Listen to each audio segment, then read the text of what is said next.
Envase Technologies creates a suite of solutions that makes it easier to run your trucking business. For drivers and carriers, our solutions put control back in your hands with a TMS, capacity and storage marketplace, and rate management system. Optimize your operations with less administrative headaches and increase the value of your time spent on and off the clock. Envase Technologies, driving progress, delivering innovation. For more information, visit envasetechnologies.com. That's ENVASE Technologies.com. Hey, supply chainers, wherever you are in the world, this is Sarah Barnes-Humphrey with you today. Are you ready? Let's talk supply chain.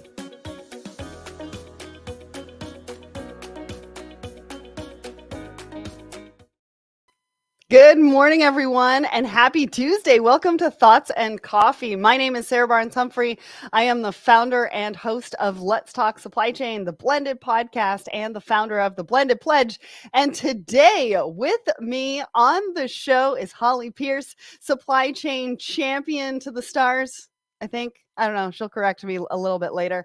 And I'm super excited to have her here because we've got some hot topics to talk about, including how Apple and Samsung are thinking about their supply chains, how they're de-risking them, and so much more. But before we get into that, let's hear from our show sponsor. So are you ready to find your people? If you are struggling to find a supply chain community of like-minded professionals where you can level up, network, learn about best practices from experts in supply chain, professional development, and marketing, look no further. We created the Secret Society of Supply Chain to provide a safe space, a community for everyone in supply chain.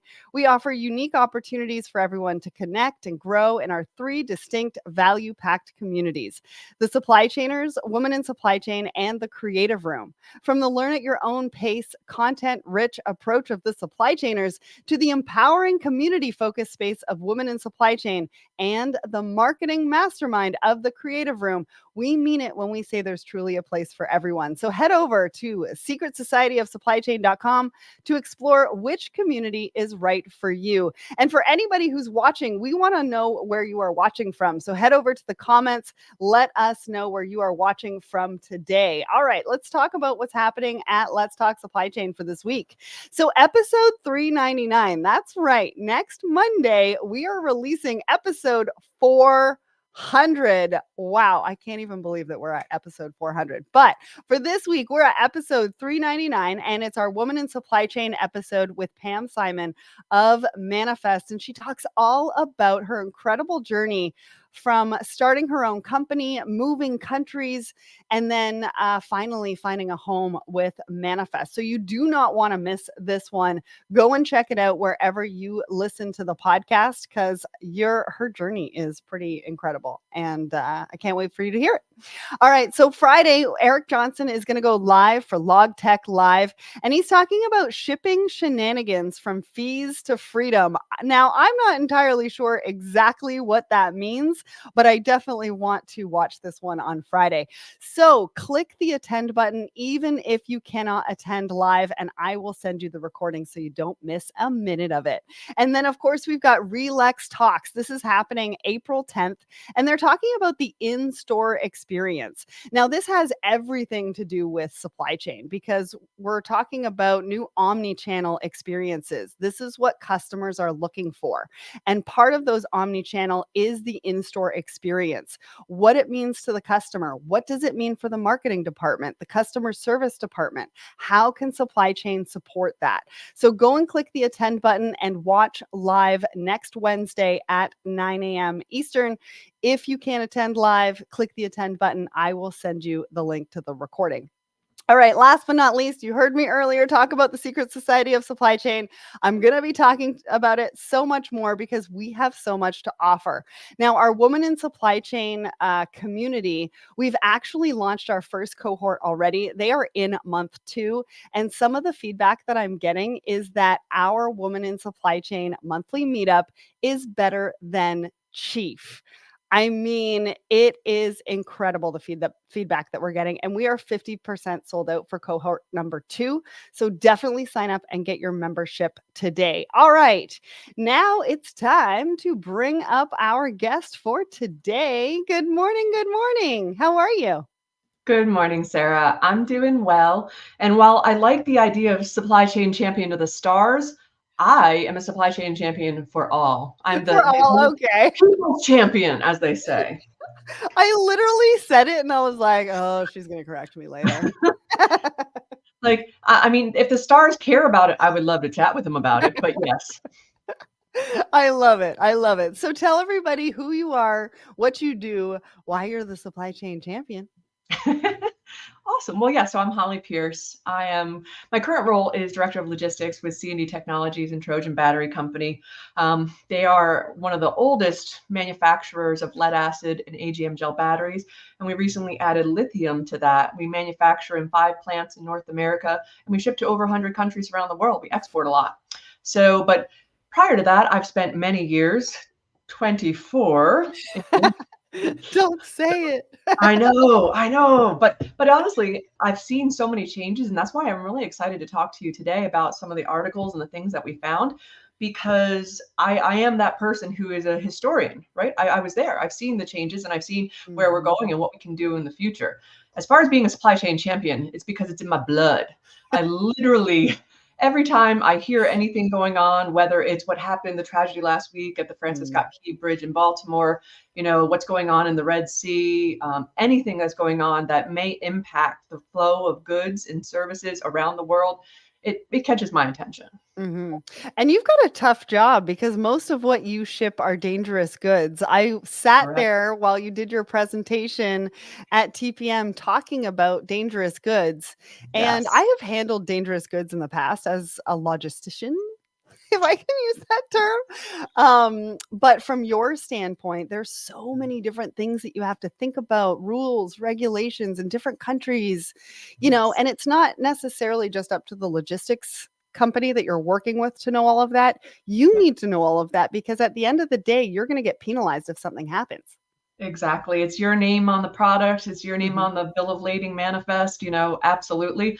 And what I would say is, to equip yourself to learn as much as possible about what your goods are. So with the classification, obviously, as well as, what are the requirements? Documentation is really important. And then the final piece would be collaboration. You need to let everyone know. So whether it's your logistics service providers, it's the steamship lines, it's the truckers, it's even the local, fire brigade that is in your town so that they know that if they come into your facility for, an event, what to expect, right? It's just being that good servant leader that shares as much as they can with everyone and does their best to be transparent. It's so interesting because now we're having holistic conversations around supply chain where you're talking about who are the community leaders that you as a supply chain professional need to bring in the fold so that they understand your business. Because if something happens, they know how to deal with it in the moment and a lot quicker than they would if they didn't know. And it almost makes me think about cybersecurity as well.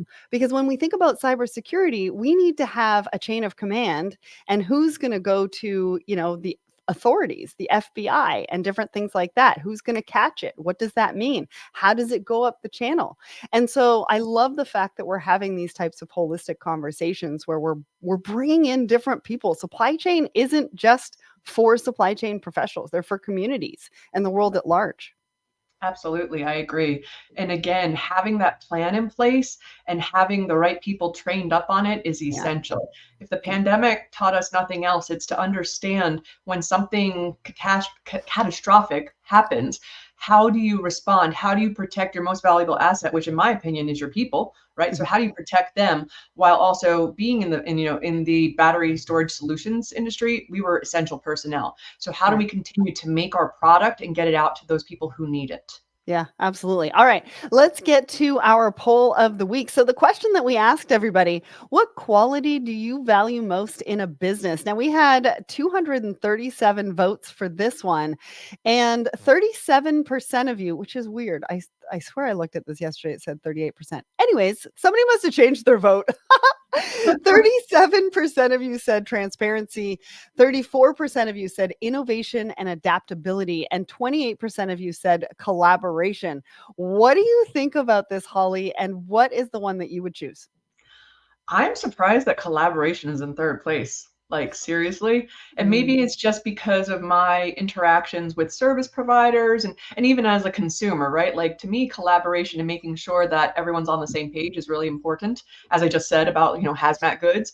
Mhm. But, I think transparency speaks to, ESG, environmental social governance concerns that people have, and being really transparent with what your scope 1, scope 2, scope 3 programs are. Yeah, absolutely. I was kind of surprised at that too. Although innovation and adaptability, but also Mhm. transparency. Like we're going to be talking a little bit later on Yeah. about pay inequality. Yeah. And so I feel like transparency really should be one of the top two. But obviously, I mean, I say collaboration is the future of business all the I was time. gonna So I think say, collaboration should be up. So I think it's almost all three. yeah, I and can't we were decide. close. Like, Nobody's it was making what? me Like, decide 8 on this points one. between them. We're fine. Nobody is making me decide. All right. So now it's time to give us a bit of a market update. What's kind of happening in your world? I mean, you're a shipper. And so you're dealing with all sorts of service providers, technology, manufacturers, so many moving parts, so many different things. So talk to us about what's happening in your world that people need to pay attention to. Absolutely, and as we all know, last week, the Baltimore Bridge collapse was a huge shock for us all in the morning when Mm. we woke up and saw that. And what I will say is, I'm really impressed with how the Port of Baltimore and even those around reacted, not just in a physical manner, right? Because the state police were able to block off the bridge and really limit the amount of casualties, but also being able to expertly go into the digital world and be able to share the information ongoing, what's going on, all the stages of preparedness, and what we're doing to kind of take those containers that are now in essence isolated and stuck in the Port of Baltimore. In fact, I just saw a report this morning about how they're using rail. I think it's Norfolk Southern and CSX are going to be railing some of those containers out that can't get out and moving them to alternate locations. So what I would say is, if you have a lot of freight that is moving in the mid-Atlantic corridor, right, from, let's say Port of New York, New Jersey down to, Baltimore, but also even down to the Port of Virginia, be aware, understand that there's going to be a lot less, I would say, inbound containers going there, right? So some of the equipment availability may be skewed. There might be repositioning of equipment around the mid-Atlantic states. Additionally, just be aware that trucking is going to be a little more constricted as well, because you're not going to have as much consumption going on necessarily of those ocean containers. Mhm. I'd be remiss if I didn't mention the Red Sea, right? The Houthis and the ongoing challenges that we face there. So in my current role, I'm primarily an exporter, which is a unique position because when I was with Lumber Liquidators, I imported like 20,000 containers a year. And so now being on the opposite side of things, it's made me look at, my potential hiccups in a different way. So that is ongoing. Obviously, we have Maersk and the other primary steamship lines saying, nah, we're not going to go back there. It's not safe just yet, right? Mhm. And so that means there's going to be longer transit times because they're going around the Cape of Good Hope. There's going to be, alternates that, you're going to be paying for a congestion fee or the Red Sea surcharge, things like that as an importer. Be aware of that. I would raise my hand early and often to my executive team to let them know that these are what you would consider extraordinary expenses that are going to be for everyone, right? Mhm. So it doesn't matter your size, you're going to be impacted by this. For me as an exporter, knock on wood, thankfully, I haven't seen significant disruption. I've been able to get my containers booked, loaded, haven't seen any increase in rates or fees. So that's been really beneficial to my organization. Mm. Yeah. And the last point I would say is that, we're finishing up our ocean negotiation period, right? As shippers, we often do. And so my 2 cents, or what I've witnessed, is that the steamship lines, while they are looking for a recovery from what happened, in 2023, where the rates fell significantly from those high positions of pandemic glory for them, I think they're going to be pretty flat, if not even a little lower, just because of the competition from the big players in the steamship, especially in the Trans-Pacific eastbound. Wow, that's a great market update. Now, last week on Thoughts and Coffee, I spoke to Lars Jensen as well. Yeah. He talked a little bit about Baltimore. He also talked about the Red Sea. So you might want to go check that out if you didn't watch that episode. Because he was talking, I think somebody in the US government came out and said that Baltimore was one of the busiest ports in the US. But what Lars said last week was that it's not, and that the No. disruption would be localized to that particular region. So just, be careful what you're, listening to, and do a little bit of research, and, just make sure before we spread too much misinformation. All right. Correct. So let's get to our first article. Now, this article I came across on The Hustle, and it's talking about professional conferences being full of harassment. I think that's a bit of a clickbaity title. I mean, there is harassment. Just a touch. Yeah, a report said that 39% of keynote speakers report harassment being at a conference. I mean, 39% is really high. We have some work to do so that, diverse voices in general feel safe and comfortable being at conferences. And it's one of the reasons why we need to talk about it. In this particular instance, in this example that they talk about, a woman was harassed at an in-person conference, and she said no. He pulled out a knife, which takes it to a complete extreme. But we have to talk about these things because we need to know what actually is going on and what to look for when we have these situations happen. And he wasn't even an attendee of the conference. He was just there at some of the after parties with his buddies. So Right. some of the things to consider. What did you think about this, Holly? I mean, I feel like sometimes I'm a globetrotter. I go to conferences all the time, specifically industry conferences, right? So related to supply chain, logistics, batteries in general. And I have observed behavior that is not becoming of what I would consider a professional environment. Thankfully, I have not personally experienced it, but I will say that one of the salient points from the article was that maybe limiting alcohol intake. And while I understand that people blow off steam, I kind of agree. A lot of times folks maybe forget that this is a professional event or they're representing their organizations and things become out of hand. Yeah. And then, honestly, what I like to think about is, have a plan, right? If you have friends or coworkers that are there, check in with them, make sure you see how they're doing if you're at an event together. I know we were recently just at TPM in Long Beach, and we would just check in and say, hey, where are we going next? And so we could check in on each other. Additionally, it's important to have what I would consider the signal, right? So if something's getting out of control or you feel like you're backed into a corner, how do your friends know to be like, oh, hey, Sarah, we have to go. We have to go to this other meeting. Yeah, exactly. Without jumping up and down and being like, right? And Yeah, I mean, the last piece of it to me, Ron, honestly, is just keep your eyes open. If you see someone that looks like they're uncomfortable, regardless of their background, man, woman, ethnic background, sexuality, if you see someone who looks like they're uncomfortable, it's never a bad thing to interject yourself and say, oh, hey, I'm Holly, it's nice to meet you. How does this kind of inject yourself in to kind of diffuse maybe what might be some tension going on? Yeah. One of the solutions that they talked about in this particular article was an app to anonymously report incidents, which I thought was kind of cool. Right. At TPM, we had the Women's Lounge, which was nice because we were able to sort of get together, decompress in in an environment that, we wanted to be in, and also meet other women at the event. When you're at an event with 5,500 people in that surrounding area, it's very difficult sometimes to really meet up. And so that allowed us to do that. One of the other things I want to talk about is harassment isn't just for in-person conferences. It's also business meals, meetings, and on social media. And one of the things that I wanted to call out, because I feel like LinkedIn is getting a bad name on TikTok because everybody's like, oh, everybody just goes on LinkedIn. They pat each other on the back and give kudos and all that kind of stuff. But I'll tell you, I was watching something the other day, and this woman got harassed on Instagram, and it really affected her mental health. And she's in her early 20s.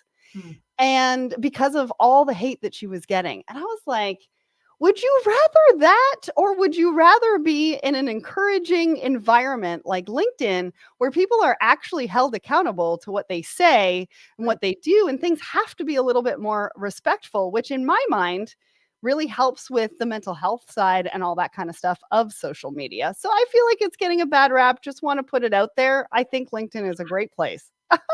Absolutely. I do too. And I agree that when it comes to the other social media, opportunities that you have, gosh, sometimes you can be trolled, you can be doxxed.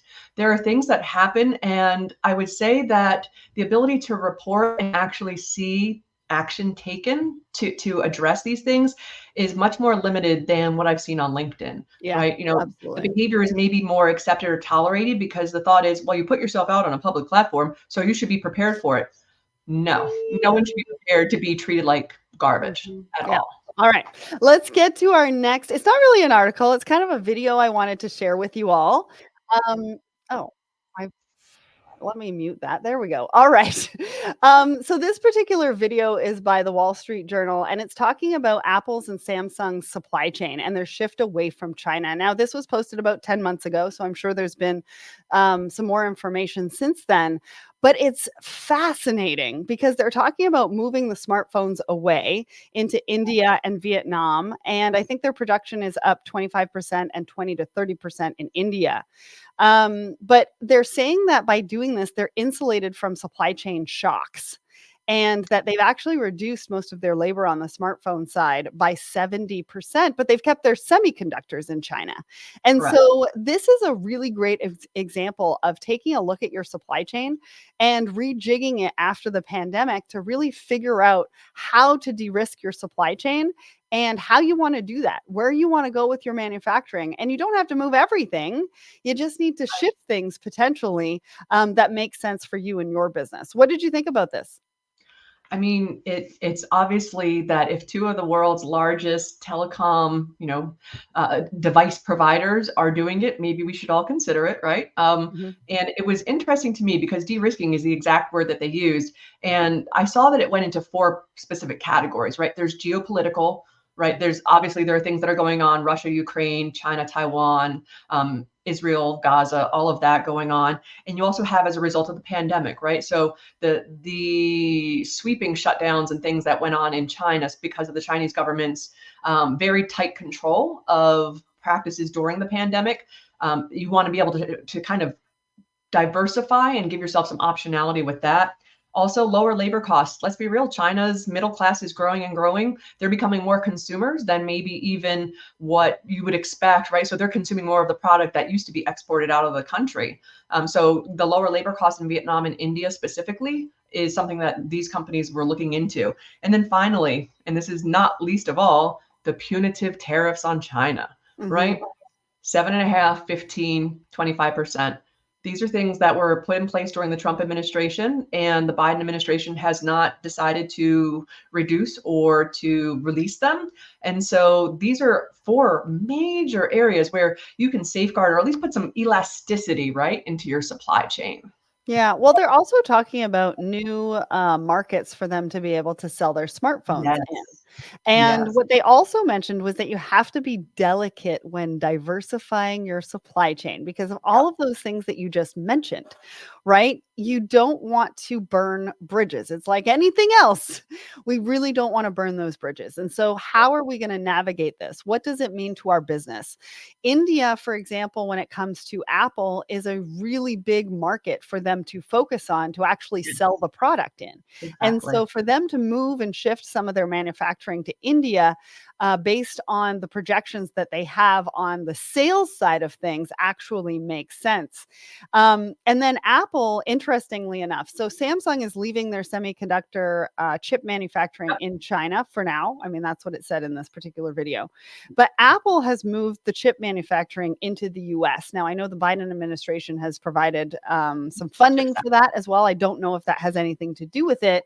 But they're talking about how not only delicate diversifying your supply chain you have to be, but also it's costing billions of dollars to reshift, rethink, and move some of these manufacturing facilities, or moving the products being made or put together into different parts of the world as well. And so this is a huge undertaking and something that is absolutely fascinating, especially if you're a shipper in supply chain, whether you're an importer or an exporter, and really taking a look at where you want your supply chain to be, but also a great example to take to your executive team to start that conversation if you haven't started that yet.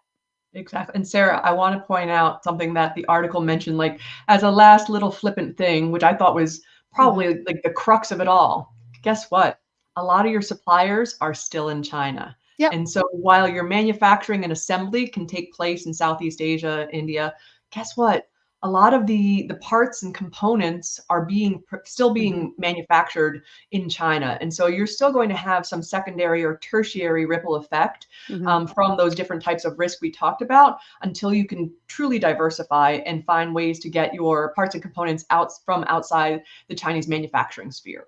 Yeah, well, and also if you're moving them country to country, I mean, you got to figure out, your HS codes, your duty, Correct. taxes. What does that mean? I mean, Yep. there's so much to think about and so much to figure out. It can be done though, right? Yeah, We absolutely. supply chain professionals, and that's that's why we are one of the best industries, I think, in the world. All right, let's get to our last article. Now, this one is from Supply Chain Brain. It's talking about empowering women in supply chain and bridging the gaps, fostering a supportive community. Now, the reason why I wanted to bring this one to the table as well, it kind of goes with what we were talking about, but we need to keep talking about it, right? Mhm. There's more work to be done. I think the numbers are up, which is great. But we still have challenges with unconscious bias, work life balance, personal safety, which ties into what we were talking about in that first article, which nobody really thinks about. It's kind of like with the blended pledge, how we give away grants to cover travel expenses so that diverse voices can say yes to speaking engagements. Most Yep. people don't know that travel expenses are the number one barrier to seeing Correct. diversity on industry stages. And an interesting stat said that 16% of women, the reason behind exits from women is lack of flexibility. And I want to point out that last week, Dell, I think, came out publicly and said that they will only be promoting those who are in the office, which, I mean, Tell me you that's a don't care stat. about your okay, tell me you don't care about your employees without telling me you don't care about your employees. Well, but I also think with that 16% and the lack of flexibility with women staying in positions or staying with organizations, which we need, that does not help because I believe that majority of the workforce that is working remotely are women so that they can do the caregiving. And a lot of them are caregiving up with parents. A lot of them are caregiving down with children. And we definitely need that flexibility to succeed. And we need organizations to be, behind us to be able to do that. So, what did you think? We've only got about a minute or so left.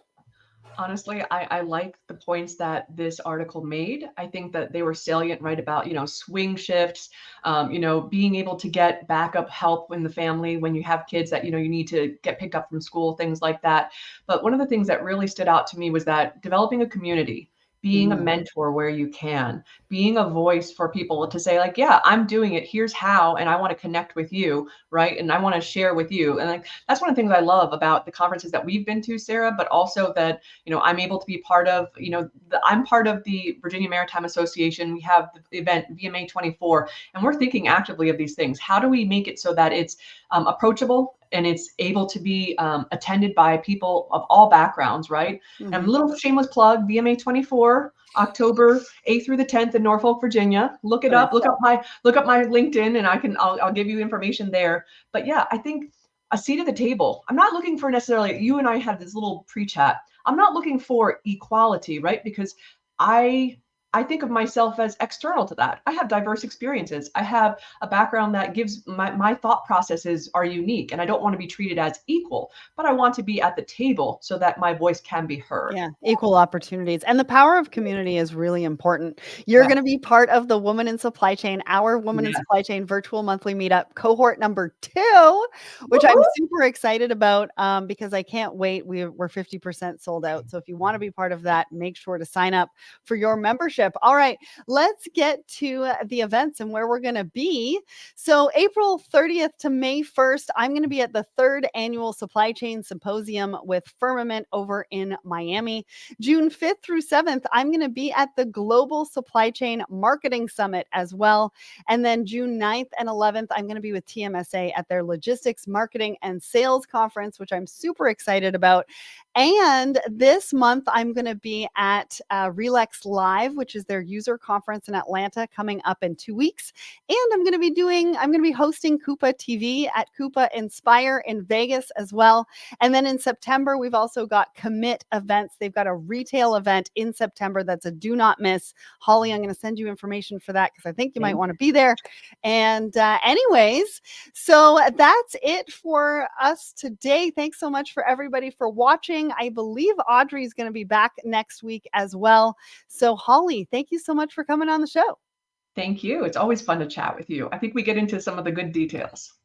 We do. Bye, everybody.